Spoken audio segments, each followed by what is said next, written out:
मी doctor Avinash Sangolekar माझी एक गझल तुमच्या पुढे सादर करू इच्छितो. नकलीच बाप आहे, फसवाच लेख आहे. नकलीच बाप आहे, फसवाच लेख आहे. छबीदार माणसांची ही धूळ फेक आहे. मज ओळखून येती हे चेहरे फुलांचे. मज ओळखून येती हे चेहरे फुलांचे. इथल्या फुलांप्रमाणे काटा हरेक आहे. छबीदार माणसांची ही धूळ फेक आहे. लिहिले बुकात होते आयुष्य एक पुंजी. लिहिले बुकात होते आयुष्य एक पुंजी. जगतात सोडलेला मी रद्द चेक आहे. छबीदार माणसांची ही धूळ फेक आहे. गगनात सूर्य नाही, गगनात चंद्र नाही. गगनात सूर्य नाही, गगनात चंद्र नाही. भवतालचा अताहा अंधार नेक आहे.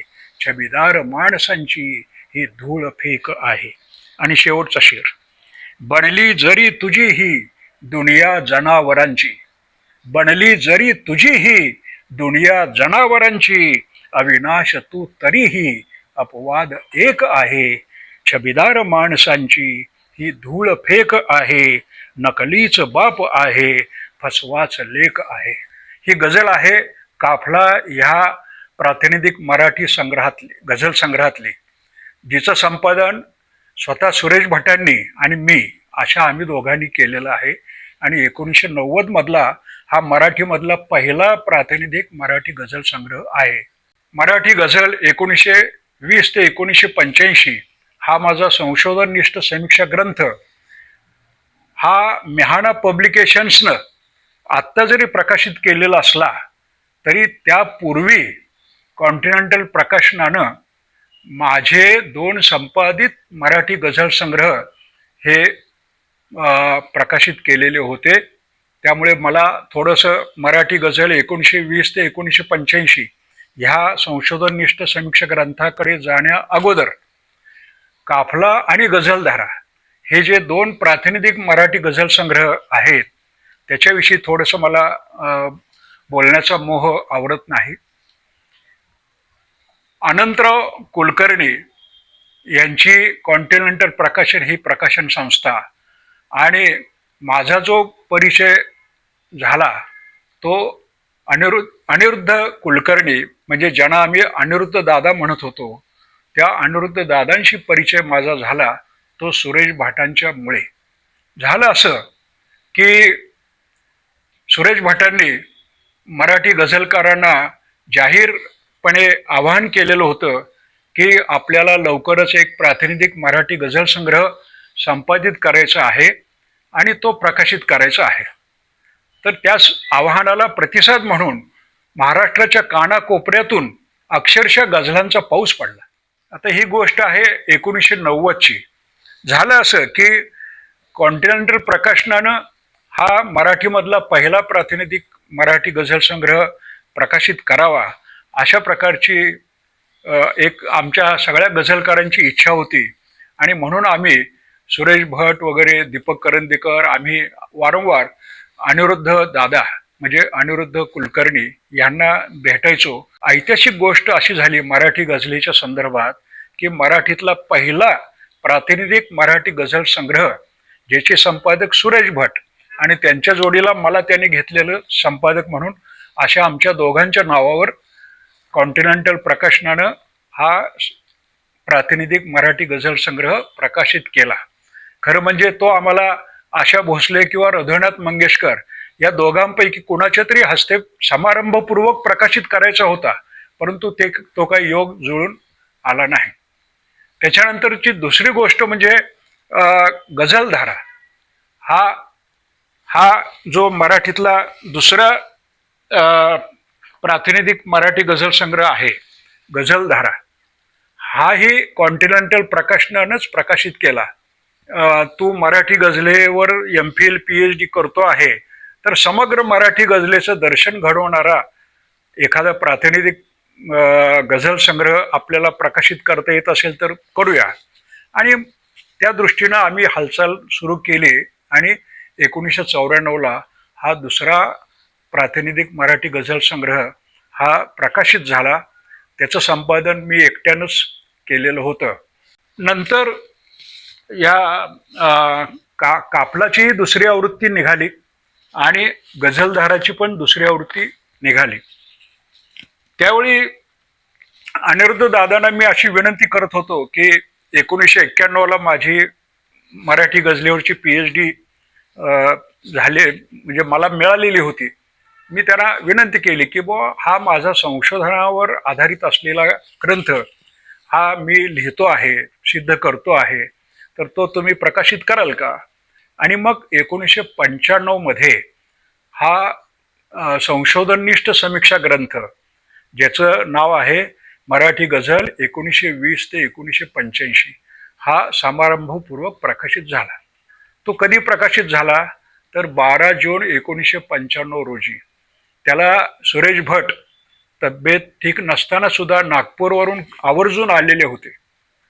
सुरेशचंद्र नाडकर्णी त्या प्रकाशन समारंभाचे अध्यक्ष होते आणि डॉक्टर श्रीरंग संगोराम यांच्या हस्ते या ग्रंथाचं प्रकाशन झालं. ही गोष्ट आहे पहिल्या आवृत्तीची. मग ती दुसरी आवृत्ती 2015 साली प्रकाशित झाली. त्यानंतर अलीकडच्या काळामध्ये मी ऋतुपर्ण कुलकर्णी आणि त्यांच्या अर्धांगिनी अमृता या दोघांना काफला आणि गझलधाराच्या निमित्ताने भेटलो. त्यावेळी त्याने आपणहून हा विषय काढला की मराठी गझलेवरचं तुमचं जे पुस्तक आहे त्याची आपण नवी आवृत्ती प्रकाशित करूया. आणि मग अल्पावधीत ऋतुपर्ण आणि अमृता ह्या दाम्पत्यानं ही तिसऱ्या आवृत्तीची सगळी सिद्धता केली. खूप आकर्षक पद्धतीनं ही तिसरी आवृत्ती प्रकाशित केली आणि मला गुरुस्थानी असलेले सुरेश भट यांची जयंती 15 एप्रिल 2025ला होती. त्याचं औचित्य साधून मिहाना पब्लिकेशन्सनं या तिसऱ्या आवृत्तीचं प्रकाशन केलं. हा परत अत्यंत माझ्या दृष्टीनं अत्यंत समाधानाचा असा तो भाग आहे. गझल लिहिता लिहिता मला असं वाटायला लागलं की गझलेवर संशोधन करण्याची गरज आहे. कारण ह्याच्या मराठी गझलेमध्ये आणि मराठी गझलकारांमध्ये आणि मराठी गझलेचा अभ्यास करणाऱ्यांमध्ये खूप संभ्रम आहे, गोंधळाची परिस्थिती आहे आणि ह्याचा मुळात जाऊन शोध घेतला पाहिजे. म्हणून मी MA झाल्यानंतर MPhilसाठी हा विषय घेतला. मराठी गझल उगम व विकास प्रारंभ ते 1920 असा कालखंड घेतला. संशोधननिष्ठ समीक्षा ग्रंथामध्ये माझ्या MPhilच्या आणि PhDच्या संशोधनाचं सगळं जे काही 10-12 वर्ष मी ह्याच्यामध्ये खर्च केलेली होती ते सगळं ह्याच्यात मी एकत्रित केलेलं आहे. तर आता याच्यामध्ये 20 ते 85 असा जो आपण कालखंड घेतलेला आहे, म्हणजे 1920 म्हणजे माधव जुलियानांचा तो सुरुवातीचा कालखंड आहे. आणि माधव जुलियानांच्या पासून मराठी गझलेचा एक नवा टप्पा सुरू झालेला आहे आणि तो 1985 पर्यंत म्हणजे माझा संशोधनाचा जो कालावधी होता ज्याला उत्तर सीमा म्हणतो ती 1985 अशी मी गृहीत धरलेली होती. कारण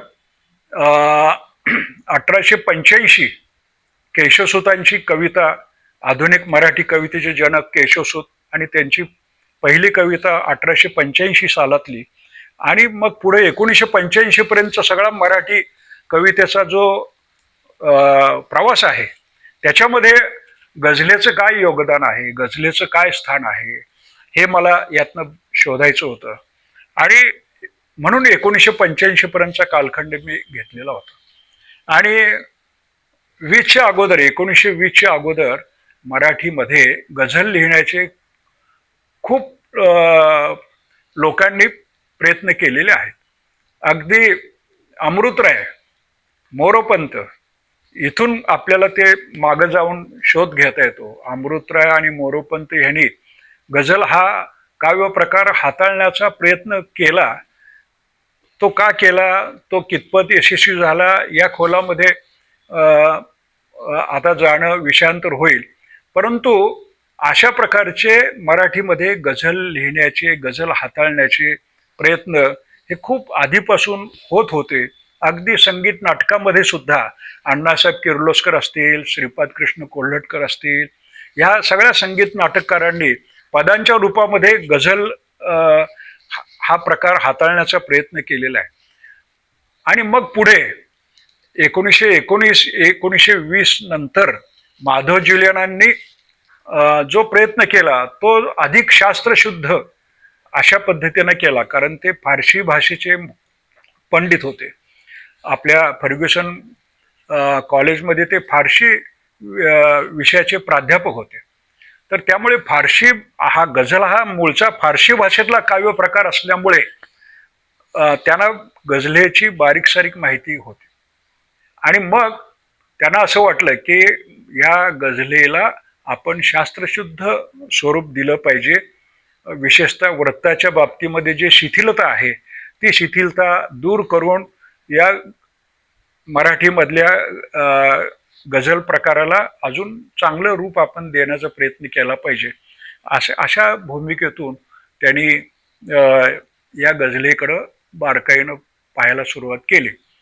आणि मग असं करत करत त्यांचा 1933 मध्ये गज्जलांजली हा कविता संग्रह प्रकाशित झाला. अर्थात माधव ज्युलियनांच्या बद्दल आदर असताना सुद्धा मी एक संशोधकाच्या भूमिकेतून असं म्हणेन की माधव ज्युलियनांना खरी गझल काही आत्मसात फारशी झाली नाही. गझलांजलीमध्ये फार थोड्या कविता अशा आहेत की ज्या खऱ्या खऱ्या गझलेच्या पातळीवर जाणाऱ्या आहेत. मग पुढे सुरेश भट यांचा उदय झाला आणि सुरेश भटांच्या हे लक्षात आलं की मराठीमध्ये गझलेच्या नावाखाली जे काही लिहिलं जाते ते अजून नीट म्हणजे मूळ गझलेच्या दृष्टीनं ते कुठंतरी कमी पडतं आहे, उणिवा त्याच्यामध्ये आहेत असं त्यांच्या लक्षात आलं. आणि मग त्यांनी गझलेची बाराखडी सारखा उपक्रम हा हाती घेतला की जे कोणी गझल लिहू इच्छिणारे कवी असतील, नव्यानं गझल लिहिणारे, त्यांना ते गझलेची बाराखडी नावाची पुस्तिका स्वखर्चाने पोस्टाने त्यांना पाठवू लागले.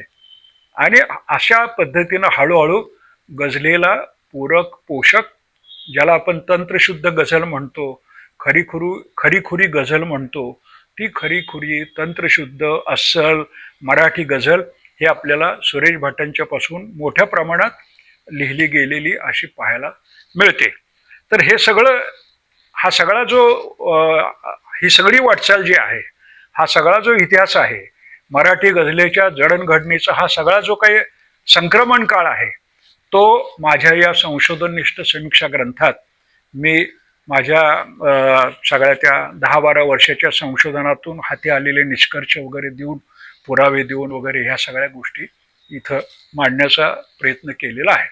आज मराठीमध्ये गझल फार मोठ्या प्रमाणात म्हणजे संख्यात्मक दृष्टीनं आणि गुणात्मक दृष्टीनं फार मोठ्या प्रमाणात लिहिली जाते आहे, ती वाचली जात आहे, तिचा अभ्यास, तिचं संशोधन मोठ्या प्रमाणात केलं जात आहे, ती मोठ्या प्रमाणात गायली जात आहे, ऐकली जात आहे वगैरे वगैरे.